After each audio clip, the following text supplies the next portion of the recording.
You're not breaking. And it is not losing its way either. If after what you call awakening, everything started to feel strange. The people, the conversations, the routine, even yourself, it doesn't mean that something went wrong. What almost no one has told you is that many people confuse expanded consciousness with inner rupture.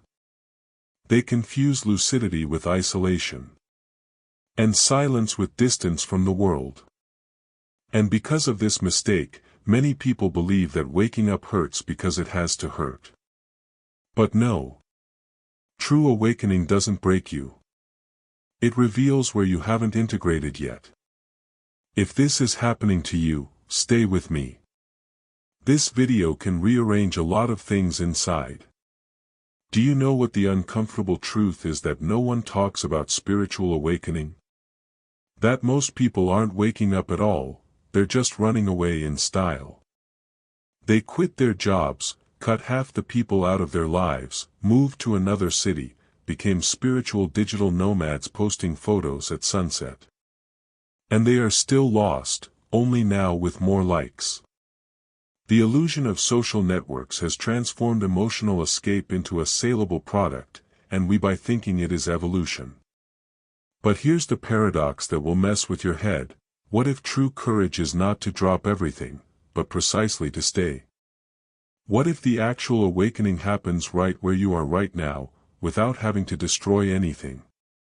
In this video, I'll show you the brutal difference between true transformation and escape disguised as spirituality, and you'll find out which side you're really on.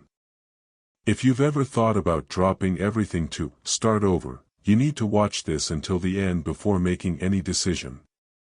And if this video nudged you in any way, comment integration below. I want to know how many people are willing to do the real work, not just the beautiful work. There are people who wake up one day, quit their jobs without looking back, cut half the people out of their lives like canceling their streaming subscriptions, and move to another city thinking they have finally found the so-called spiritual awakening. The initial sensation is one of pure freedom, as if he had broken invisible chains that bound the soul. But then comes the silence of the new city, the bank account screaming, and that weird emptiness that insists on remaining there, right in the middle of the chest. And the person looks around and realizes, nothing has really changed. The scenario is different, but the internal movie remains the same, maybe even worse, because now there is loneliness and confusion in the package. The uncomfortable truth that no one talks about is that a good part of this crowd did not have any awakenings, they had an anxiety crisis disguised as courage. Social networks sell this spiritual romanticization as if it were a cake recipe. Do you want to evolve? He abandons everything, becomes a nomad, posts a photo at sunset with a caption about letting go, and that's it, a guaranteed lighting certificate. But look, my friend, if it were that simple, the world would be full of accomplished people traveling by combi, and we know that it is not quite there. True change hurts in a different way. It doesn't get likes, it doesn't generate applause, and it definitely doesn't fit in a pretty photo. It is an inner work that happens in silence, in routine, in the gray days when you decide to stay and face your own shadows. When someone needs to destroy everything around them to feel evolving, maybe the problem is not out there, but inside. It's like trying to put out a fire by changing houses. You can change your address as many times as you want, but if you carry the match in your pocket, the fire will follow you. The radical rupture has become the new eat, pray, love, but without the part of the emotional work that makes the journey real. And then the question arises that few have the courage to ask, are you really waking up, or just running away with more style? Instagram has become a catalog of well-packaged leaks sold as spiritual evolution.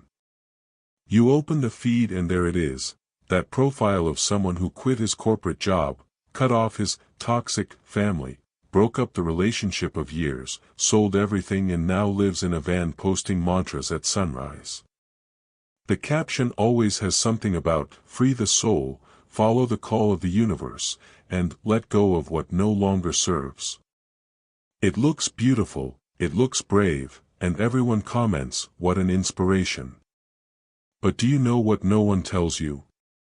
That in 6 months this same person will be in another city, with another group, starting again, because internal problems do not respect geography. The illusion of social networks has transformed spiritual escape into a saleable product, and we buy thinking that it is the way. This romanticization of the spiritual digital nomad has created an entire generation confusing emotional avoidance with spiritual maturity. Can the person not cope with the controlling mother? He cuts off contact and calls it setting boundaries. Does the work require responsibility and constancy? He abandons everything and says that he is honoring his purpose. Does the relationship call for dialogue, difficulty, and vulnerability? It ends out of nowhere claiming vibrational incompatibility. Do you see the pattern? Whenever life demands real presence, depth, conscious permanence, the answer is the same: escape. And the worst thing is that this escape comes wrapped in spiritual gift paper, with a bow of ancestral wisdom and a card written, self-care. But self-care isn't about letting go of responsibilities, it's about learning to take care of yourself while honoring your commitments to the world. The dark side of awakening is that it has become an excuse for emotional immaturity. There are people using crystals and incense to justify impulsive decisions that leave a trail of chaos in the lives of others. Like that guy who has 3 children, but decides to look for his true self in India and leaves his ex-wife holding the bar alone. Or that woman who owed 3 months' rent to her best friend, but spent it all on an ayahuasca retreat because the universe provides. This is not awakening, my friend, it is spiritual ego disguised as enlightenment. True transformation doesn't exempt you from the consequences of your choices, it teaches you how to make better choices. And sometimes, the most evolved choice is not to drop everything, but to stay and do the difficult work of transforming yourself inside, without an audience, without external validation, without applause. True transformation happens at such a deep level that others barely notice it from the outside. You're still in the same job, but the way you deal with pressure has completely changed. What used to make you anxious for days now passes you by like water. The family is still complicated, but now you set healthy boundaries without guilt, participate in Sunday lunch but don't get lost in the toxic dynamics. The friends are the same, but you don't cancel yourself out anymore to please, you don't swallow frogs to keep the peace. On the outside, everything is the same. Inside, you are someone else. This is the real spiritual awakening, that silent inner work that doesn't yield an inspiring story to tell in a podcast, but that changes the essence of how you inhabit your own life. Now, impulsive disruption works in reverse. It changes everything on the outside in the hope that the chaos inside will magically resolve itself. It's like thinking that changing cars will teach you how to drive better. The person can't stand the difficult boss anymore, so he resigns without any plan, thinking that the problem was the job. He can no longer stand his wife demanding presence, so he ends the marriage believing that the problem was the relationship. She suffocates in the big city, moves to the countryside imagining that the problem was the place. But guess what? 6 months later, the new boss is also unbearable, the new relationship also demands presence, and the small town also suffocates. Because the destructive pattern wasn't out there, it was in the way of dealing with discomfort, in the inability to stay when the going gets tough. The crucial difference is this: spiritual maturity teaches you to stay and transform, emotional immaturity makes you run away and repeat. One is deep root that sustains storm. Another is dry leaf that flies with any wind, always looking for the perfect place that doesn't exist. Real awakening doesn't need external change to prove that it happened, it is the change, invisible but concrete, that allows you to live the same life with completely new eyes. On the other hand, the escape disguised as evolution needs drama, rupture, burning bridges to feel valid. And deep down, the person knows. He knows he's not evolving, he's running. But to admit this would be to face the very thing from which it is fleeing. The great idea is that true awakening is uncomfortable without being dramatic, and this doesn't sell well in the age of stories. You know that process of waking up every day and choosing to respond with patience instead of exploding? To realize your emotional triggers and take a deep breath before reacting? To sit with your own anxiety without running to distract your mind? This is annoying to follow. There's no climax, there's no twist, there's no Instagram, before and after, moment. It is a silent, repetitive, almost invisible work, which happens in the gray day-to-day where no one is looking. And our culture doesn't value this kind of transformation. We want fireworks, we want the story of the person who left everything behind and was reborn from the ashes. We want the spectacle, not the process. Meanwhile, the radical rupture is visible, noisy, and courageous in the eyes of those watching from the outside. When someone drops everything, everyone stops to comment, "Wow, what courage, you're an inspiration, I wish I had that strength." External validation comes in torrents, and this feeds the spiritual ego in a dangerous way. The person feels like the heroine of their own journey, when in reality they may just be running away from a difficult conversation that they never had the courage to have. Our culture sells extreme action as synonymous with evolution. It has to be radical, it has to be visible, it has to be talked about. But what if true courage lies precisely in staying? Not to break, not to abandon, not to blow everything up, but to transform from within while remaining where it is? This confusion happens because the ego loves a good story of external overcoming. It's much easier to post, "I quit my toxic job," than it is to admit, "I'm learning to set boundaries without having to run away."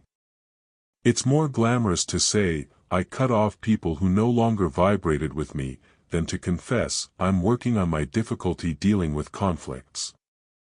The disguised escape comes with a ready-made narrative, with the role of a victim who has freed himself, with the moral of the story embedded. True internal change, on the other hand, has no legal script to tell. It just exists, quiet and firm, transforming you from the inside out without needing an audience. There are some clear signs that give away when the person is fleeing instead of waking up, and the first of them is the speed of the decision. When someone wakes up on a Monday and on Friday has already resigned, ended their 5-year relationship and bought a one-way ticket to another country, this is not spiritual clarity, it is impulse disguised as intuition. Real awakening requires time to mature, that uncomfortable period in which you feel the call but don't run after it without thinking. You process, reflect, plan, take responsibility for the consequences. Spiritual escape, on the other hand, has urgency. It has that feeling of, "I need to get out of here now or I'm going to suffocate." It is reactive, not conscious. And that makes all the difference. Another giant red flag is cutting people off without even trying honest dialogue first.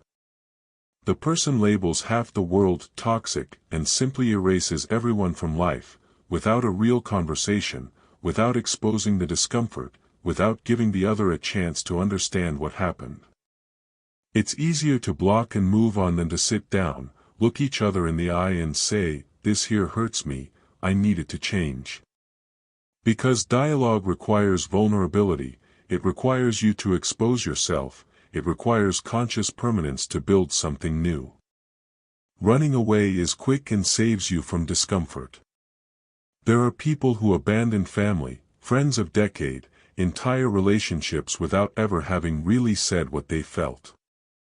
And here comes that ready-made phrase, "Those who vibrate with me stay, those who don't vibrate, go." But is the problem the other's vibration or their inability to deal with differences? And there's more, the need for external validation also gives the game away. If one needs to post each step of the transformation, needs to hear, "You are so brave," to feel on the right path, this is not awakening, it is ego seeking approval. The spiritual nomad who moves from city to city always has an audience following every move, always has followers saying, "Rocked." But notice, impulsive decisions generate applause, inner work generates silence. There is also that pattern of always blaming the external environment. The city is heavy, the work is toxic, the people are negative. It's never about the way you handle things, it's always about the world that's wrong. And then the person goes looking for new geographies to escape from himself, without realizing that he carries the internal chaos in his luggage.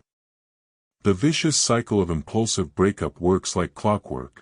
The person drastically breaks with everything, feels that immense relief in the first few days, as if he had finally freed himself from a giant weight. The initial feeling is almost euphoric, it moved to another city, cut those who pulled it down, started from scratch, and everything seems light, new, full of possibilities. But then a few weeks, maybe months, pass and the same internal problems begin to appear in the new scenario. Anxiety returns, dissatisfaction reappears, that emptiness that she swore was the fault of the old environment is still there, firm and strong. And do you know what happens? She blames the new place. This city is not for me either, this job doesn't fulfill me either, these people don't understand me either. And the cycle starts again. It's like that story of the guy who marries and divorces 5 times, always thinking that the problem was the wrong woman. But is it really? Or did he never learn to deal with intimacy, with conflict, with the natural boredom of any lasting relationship? The spiritual nomad works like this. He moves from Bali to Thailand, from Thailand to Peru, from Peru to Portugal, always carrying the same traumas in his suitcase. The scenarios change, the photos look beautiful, but the internal film is always the same. Because geography does not heal emotional wounds. You can live on the most paradisiacal beach in the world and, if you haven't done the inside work, you will find reason to be dissatisfied. The disguised escape promises peace, but only delivers a change of address from the same suffering. And the saddest thing is that each rupture leaves a trail of chaos, abandoned commitments, hurt people, responsibilities thrown on those who stayed. But the person is convinced that he is evolving, that he is honoring his journey, when in reality he is just repeating the same destructive pattern in different spiritual clothes. This cycle of disruption only breaks when the person finally stops, looks inside, and realizes, I'm the constant in all these stories. Then the true transformation begins. But until that happens, she will continue to run away, thinking that the next city, the next job, the next relationship will be different. Spoiler, it won't. Now, let's make one thing very clear, there are times when leaving is not escape, it is survival. When you are in a truly abusive relationship, one in which there is manipulation, control, psychological or physical violence, staying is not courage, it is risk. When the work environment is not only uncomfortable, but toxic to the point of destroying your mental health, making your body sick, sucking up any remnant of dignity, leaving is necessary. When family life goes beyond the limit of the difficult and enters the territory of the destructive, where there is no room for you to truly exist, moving away can be the most important act of self-love in your life. The crucial difference lies in knowing how to discern what is uncomfortable from what is really harmful. Not all discomfort is a sign that you need to leave, sometimes it's a sign that you need to grow there. Conscious breakthrough, the one that comes from a place of spiritual maturity, always comes after a lot of inner work. It's not that Sunday night decision after an ugly fight. It's that clarity that comes after months, maybe years, trying to dialogue, setting healthy limits, going to therapy, reading, reflecting, talking to those you trust.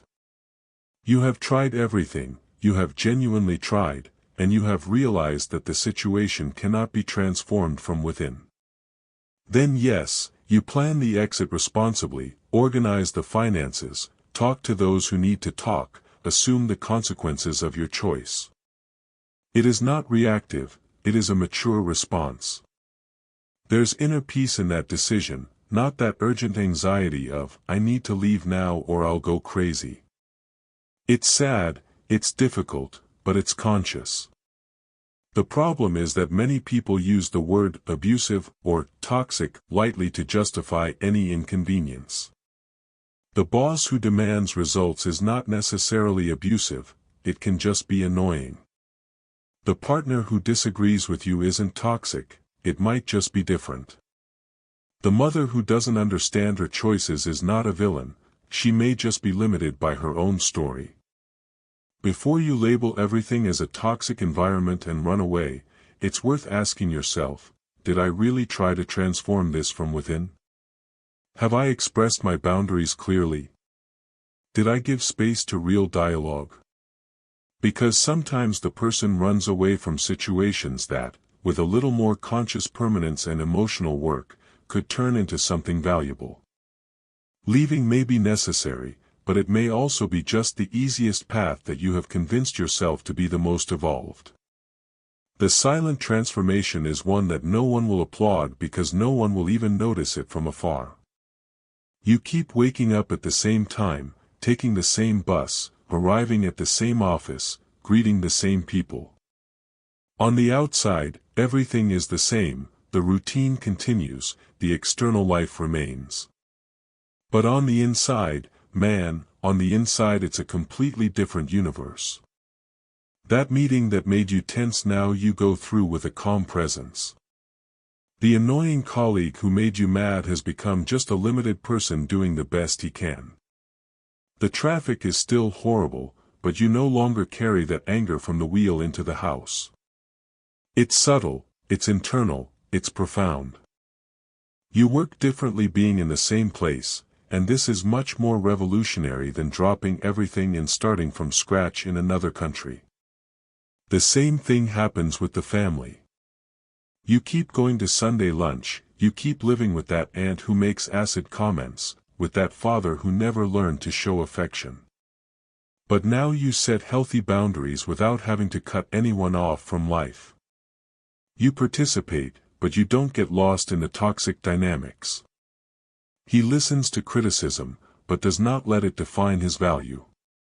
It is present, but it is not annulled.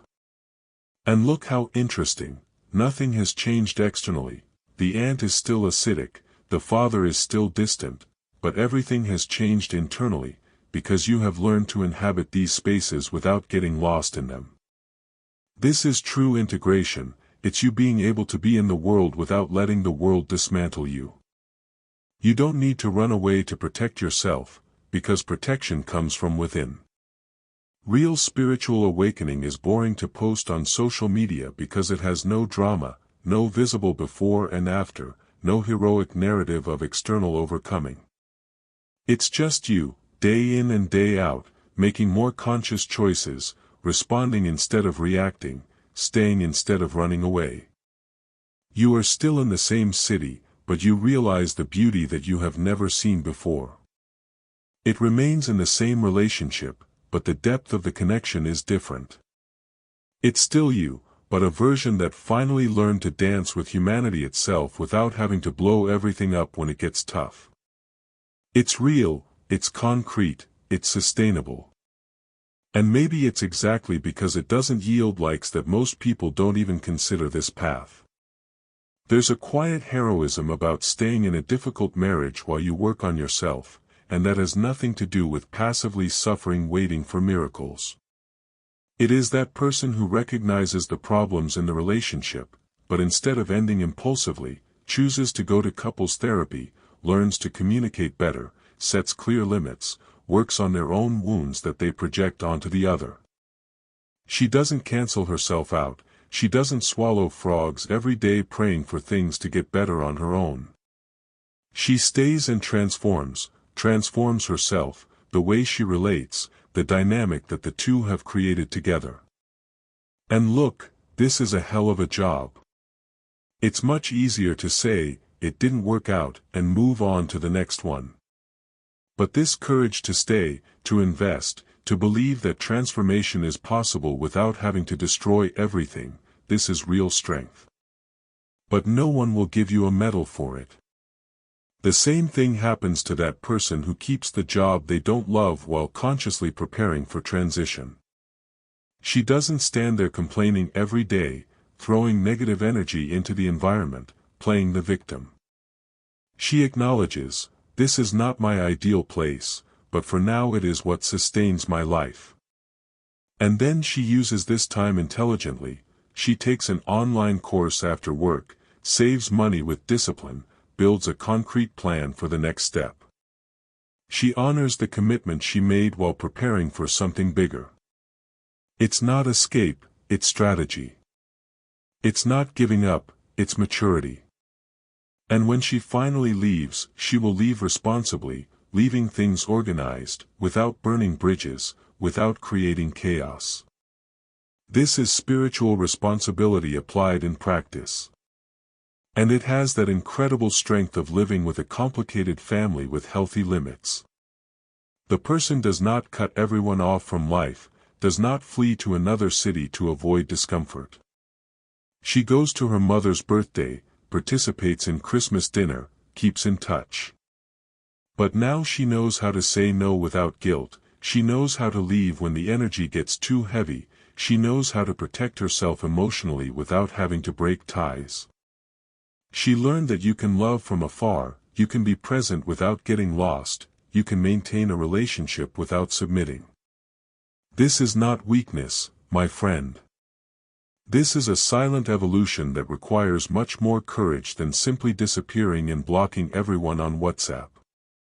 But as it does not yield a dramatic story to tell, most do not even consider this possibility. Here's an uncomfortable truth that many people don't want to hear. Spiritual awakening doesn't give you a free pass to ignore the consequences of your choices. If you have 3 young children, you can't drop everything and search for your true self in India, leaving your ex-wife holding the bar alone.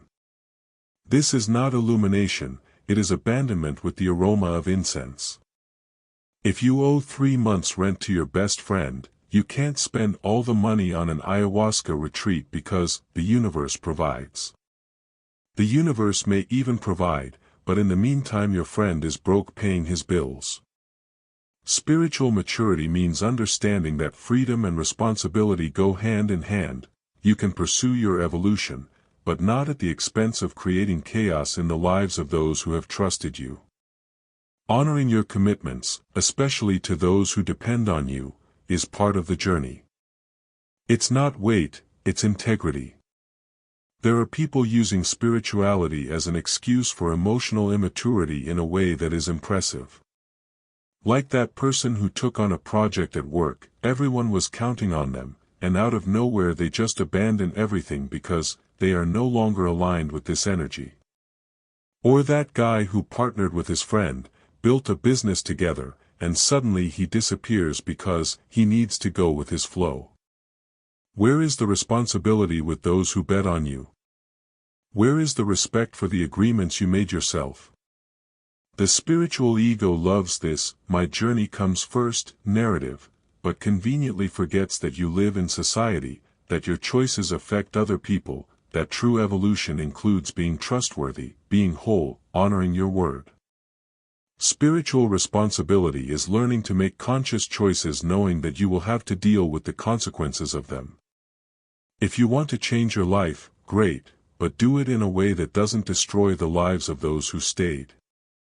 Organize the transition, talk clearly, fulfill your commitments as much as possible.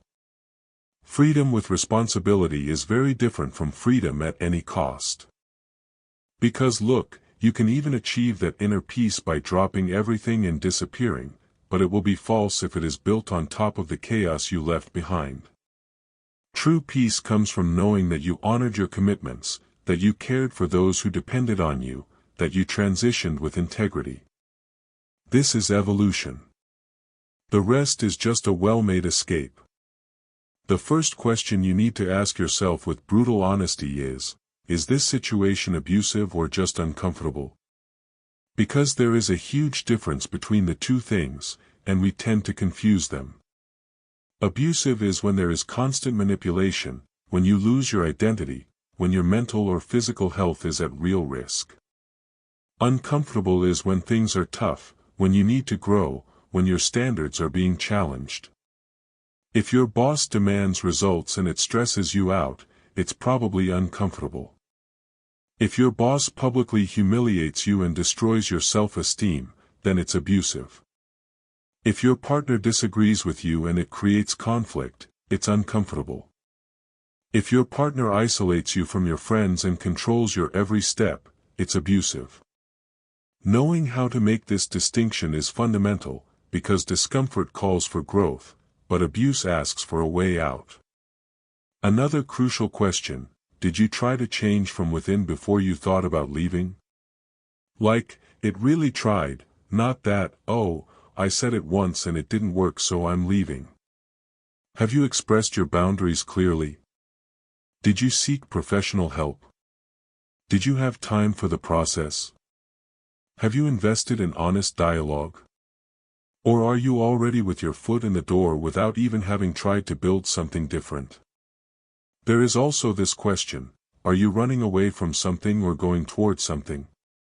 Because running away is reactive, anxious, desperate. Going towards it is conscious, planned, has a vision of the future.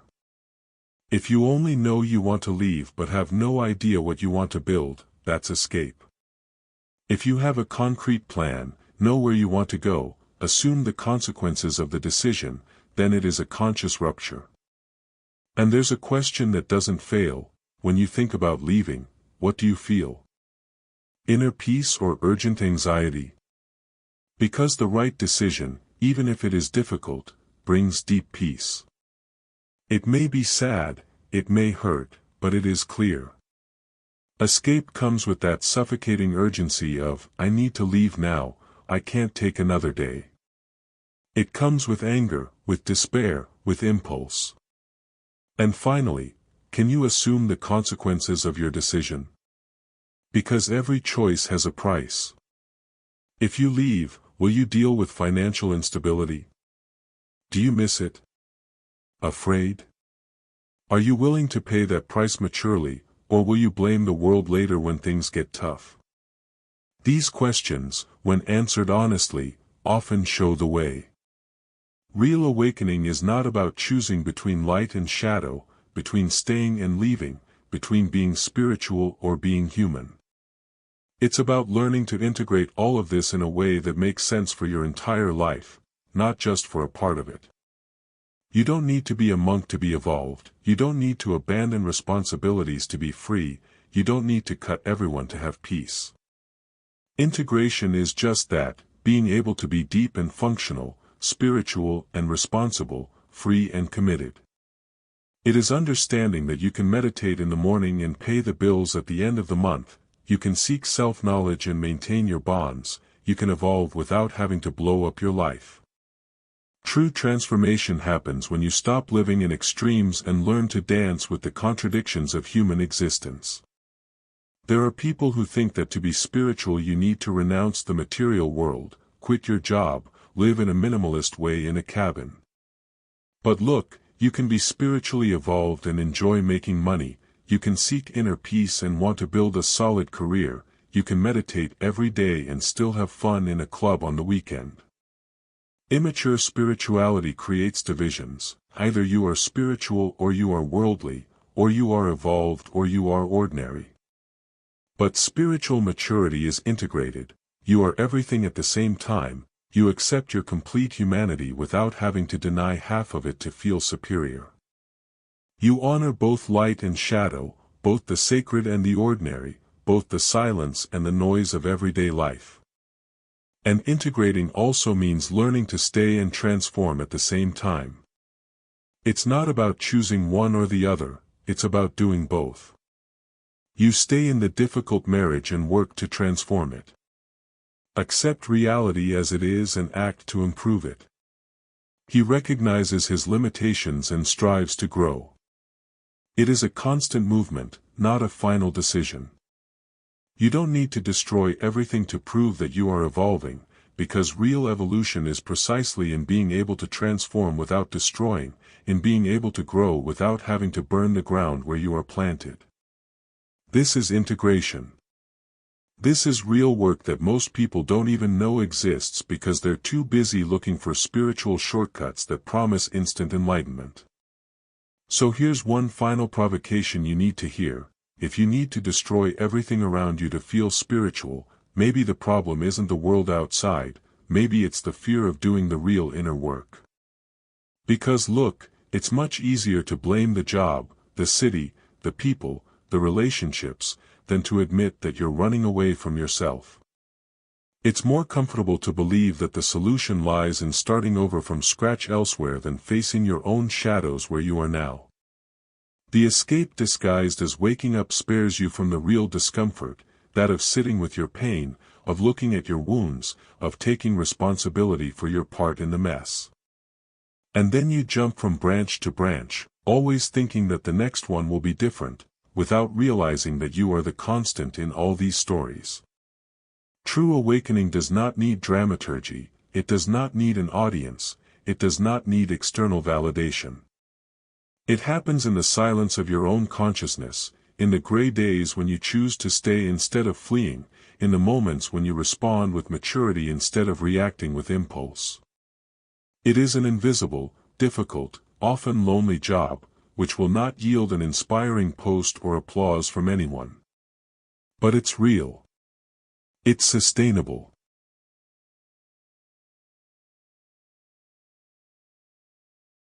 It's the difference between genuine transformation and well-packaged escape. And deep down, you know which of the two you're living in. The question is, do you have the courage to admit it? Because at the end of the day, the external change is easy: you buy the ticket, pack your bags, press the reset button. The difficult thing is to stay and transform, to stay and do differently, to accept that the spiritual journey is not about running away from life, but about learning to live it with full awareness. So before you drop everything thinking that this will save you, ask yourself, am I running away or am I evolving? Because the honest answer to this question can completely change the course of your story. Now I want you to stop for a second and be brutally honest with yourself. After everything you've heard here, which path are you really following? Are you doing the inner work quietly or just running away with beautiful spiritual storytelling? Because look, knowledge without application doesn't change anything. You can watch 1,000 videos about awakening, read 100 books about transformation, but if you don't sit with your own shadows and do the hard work, you'll stay in the same place. So here's the challenge: for the next 7 days, every time you feel like running away from some uncomfortable situation, stop and ask yourself, is this abusive or just uncomfortable? Did I try to transform from within or do I just want to escape? Write down the answers, be honest, and see the pattern that appears. And answer me below: what is the situation in your life that you have avoided facing? The one you know, deep down, that you need your inner work and not your escape. It could be the difficult relationship, it could be the job that challenges you, it could be the complicated family dynamics. Share it here in the comments, because when we expose it out loud, it's already the first step towards real transformation. Are you willing to have the invisible courage to stay and transform, or will you continue to look for new geographies to escape from yourself? The choice is yours, but now you know the difference.